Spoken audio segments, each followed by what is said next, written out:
బహుజన బంధుకు ఓ సర్వాయి పాపన్న, బారిగీసిన సింహాని ఓ సర్దారు పాపన్న.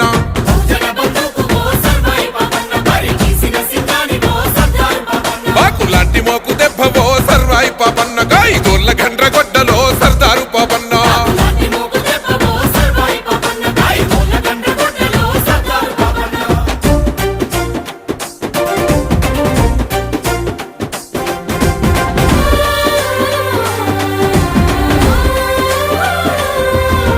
కళ్ళగీసే వృత్తిలోన కత్తివై పుట్టినావు, సర్వమ్మ గారాల కొడుకువై పెరిగినావు.